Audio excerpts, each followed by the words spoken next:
जय श्री राम। अयोध्या कांड का छठा सर्ग। सीता सहित श्री राम का नियम परायण होना, हर्ष में भरे पूर्ववासियों द्वारा नगर की सजावट, राजा के प्रति कृतज्ञता प्रकट करना तथा अयोध्यापुरी में जनपदवासी मनुष्यों की भीड़ का एकत्र होना। पुरोहित जी के चले जाने पर मन को संशय में रखने वाले श्री राम ने स्नान करके अपनी विशाल लोचना पत्नी के साथ श्री नारायण की उपासना आरंभ की। उन्होंने हविष्य पात्र को सिर झुकाकर नमस्कार किया और प्रज्वलित अग्नि में महान देवता की प्रसन्नता के लिए विधि पूर्वक उस हविष्य की आहुति दी। तत्पश्चात अपने प्रिय नरेश की सिद्धि का संकल्प लेकर उन्होंने उस शेष हविष्य का भक्षण किया और मन को संयम में रखकर मौन हो वे राजकुमार श्री राम विदेह नंदिनी सीता के साथ भगवान विष्णु के सुंदर मंदिर में श्री नारायण देव का ध्यान करते हुए वहां अच्छी तरह बिछी हुई कुश की चटाई पर सोए। जब 3 पहर बीतकर एक ही पहर रात शेष रह गई तब वे शयन से उठ बैठे। उस समय उन्होंने सभा मंडप को सजाने के लिए सेवकों को आज्ञा दी। वहाँ सूत, मागध और बंदियों की श्रवण सुखद वाणी सुनते हुए श्री राम ने प्रातःकालिक संध्यापासना की। फिर एकाग्रचित होकर वे जप करने लगे। तदंतर रेशमी वस्त्र धारण किए हुए श्री राम ने मस्तक झुकाकर भगवान मधुसूदन को प्रणाम किया और उनका स्तवन किया। इसके बाद ब्राह्मणों ने स्वास्तिक वाचन कराया। उन ब्राह्मणों का वाचन संबंधित गंभीर एवं मधुर घोष नाना प्रकार के वाद्यों की ध्वनि से व्याप्त होकर सारी अयोध्यापुरी में फैल गया। उस समय अयोध्यावासी मनुष्यों ने जब यह सुना कि श्री रामचंद्र जी ने सीता के साथ उपवास व्रत आरंभ कर दिया है तब उन सबको बड़ी प्रसन्नता हुई। सवेरा होने पर श्री राम के राज्याभिषेक का समाचार सुनकर समस्त पूर्ववासी अयोध्यापुरी को सजाने में लग गए।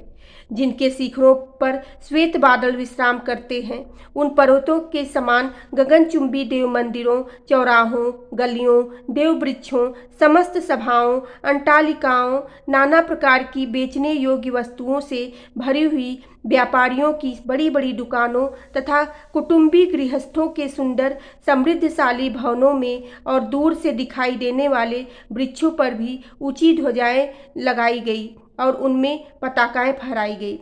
उस समय वहां की जनता सब ओर नटों और नर्तकों के समूहों तथा गाने वाले गायकों की मन और कानों को सुख देने वाली वाणी सुनती थी।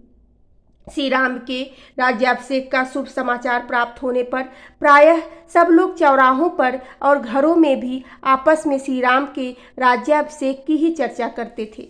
घरों के दरवाजों पर खेलते हुए झुंड के झुंड बालक भी आपस में श्री राम के राज्याभिषेक की ही बातें करते थे। पूर्ववासियों ने श्री राम के राज्याभिषेक के समय राजमार्ग पर फूलों की भेंट चढ़ाकर वहां सब ओर धूप की सुगंध फैला दी। ऐसा करके उन्होंने राजमार्ग को बहुत सुंदर बना दिया। राज्याभिषेक होते होते रात हो जाने की आशंका से प्रकाश की व्यवस्था करने के लिए पूर्ववासियों ने सब ओर सड़कों के दोनों तरफ वृक्ष की भांति अनेक शाखाओं से युक्त दीप स्तंभ खड़े कर दिए। इस प्रकार नगर को सजाकर श्री राम के युवराज पद पर अभिषेक की अभिलाषा रखने वाले समस्त पूर्ववासी चौराहों और सभाओं में झुंड के झुंड एकत्र हो वहां परस्पर बातें करते हुए महाराज दशरथ की प्रशंसा करने लगे। अहो, इक्ष्वाकुल को आनंदित करने वाले ये राजा दशरथ बड़े महात्मा हैं, जो कि अपने आप को बूढ़ा हुआ जानकर श्री राम का राज्याभिषेक करने जा रहे हैं। भगवान का हम सब लोगों पर बड़ा अनुग्रह है कि श्री रामचंद्र जी हमारे राजा होंगे और चिरकाल तक हमारी रक्षा करते रहेंगे, क्योंकि वे समस्त लोगों के निवासियों में जो भलाई या बुराई है उसे अच्छी तरह देख चुके हैं। श्री राम का मन कभी उद्यत नहीं होता। वे विद्वान, धर्मात्मा और अपने भाइयों पर स्नेह रखने वाले हैं। उनका अपने भाइयों पर जैसा स्नेह है वैसा ही हम लोगों पर भी है।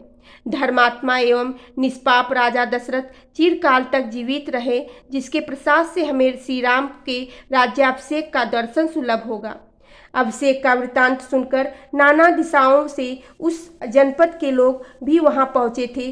उन्होंने उपयुक्त बातें कहने वाले पूर्ववासियों की सभी बातें सुनी। वे सबके सब श्री राम का राज्याभिषेक देखने के लिए अनेक दिशाओं से अयोध्यापुरी में आए थे। उन जनपद निवासी मनुष्यों ने श्री राम को अपनी उपस्थिति से भर दिया था।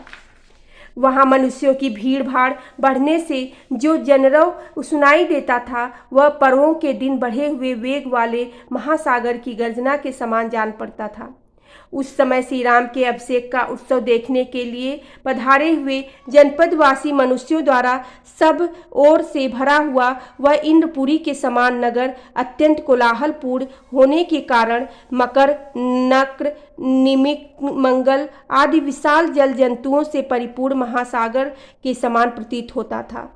बोलो सियावेरे रामचंद्र की जय, पवन सुत हनुमान की जय।